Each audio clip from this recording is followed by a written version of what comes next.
Welcome adventurers. So my little adventurers are taking a little bit of a lunch break. They're watching some Indiana Jones over in the other room, and we're getting ready to go on a treasure hunt, which is the perfect time to talk about the compass.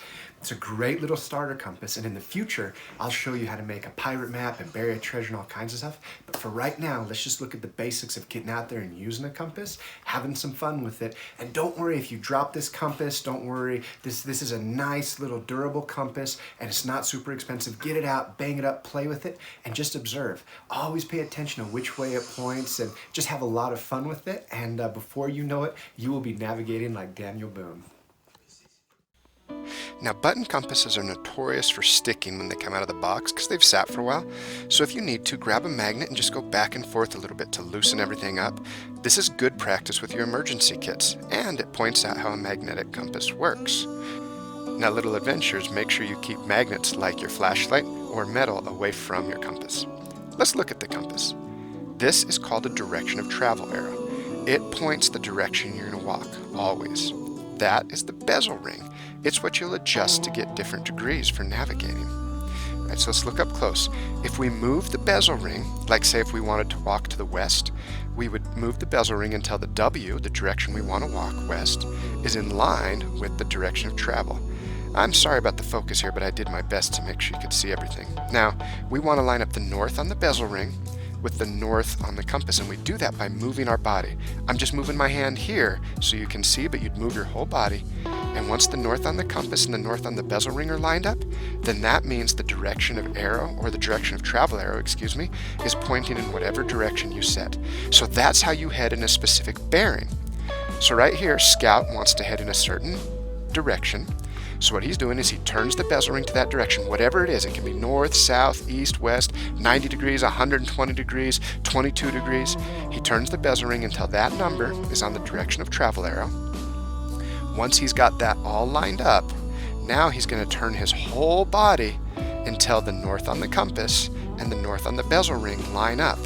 And what that's going to do is that's going to orientate the direction of travel arrow so it's pointing south in this case, which is the direction that Scout needed to go because it said south on the map.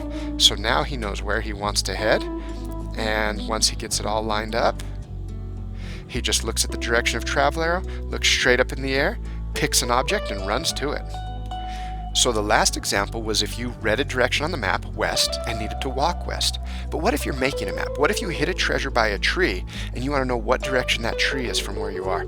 You would line your direction of travel arrow up with the tree, and now you don't move your body, you just move the bezel ring until the two norths line up. Once the two norths line up, you read, in this case, about 325 degrees, and that tells you from where you're standing, that tree is 325 degrees. Pro tip, you can pull the compass off and clip it onto your coat or your jacket if you want. Anyway, going back to that tree, we just drew it on the back of the adventure box. And now we're doing the exact same steps we did a minute ago. We're pointing the direction of travel arrow at the tree. We're moving the bezel ring until the two norths line up, and then we're going to read what direction our compass says at the direction of travel arrow. In this case, it actually says north, which is 0 degrees or 360 degrees. So then on our map, we'll just go ahead and draw an arrow saying we were at one tree, and it pointed to a pine tree, and we know that that pine tree is north from our location or our camp. So if we were hiding a treasure over there.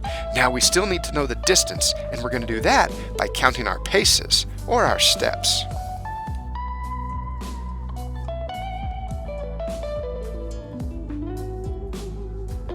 Yarg, me hearties, face north and take 20 paces.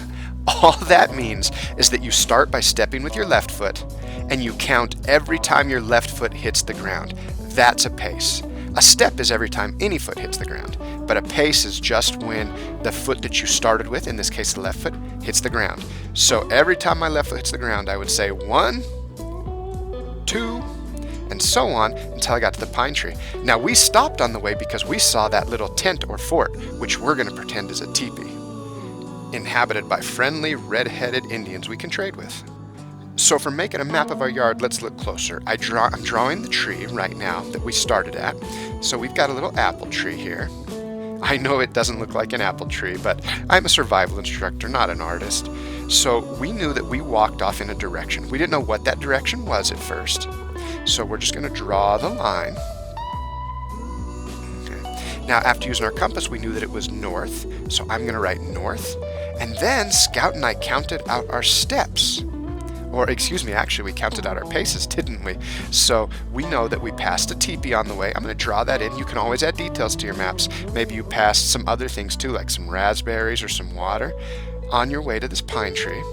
And these are the things you want to know or take note to. Maybe you passed a booby trap. And it took us 10 paces to get over there. Then from there, we walked off in another direction to where we were going to bury the treasure. And on the way over there, we crossed over our sidewalk, but we decided it wasn't a sidewalk at all. It was a stream infested with alligators. A little bit of sidewalk chalk helped us there. And then on all of our maps, we have a tendency to cross the worst booby trap ever, which is dog poop. So we made a special note that that was a dog poop field and to avoid it. I will get you more compass drills over the time to come so you can fine tune your navigation skills. But in the meantime, navigate around the house or your yard and set up some maps of areas you want to go, and maybe even talk to your big adventure about burying some treasure somewhere. Remember, even if you're stuck in your own yard, there's no such thing as a small adventure.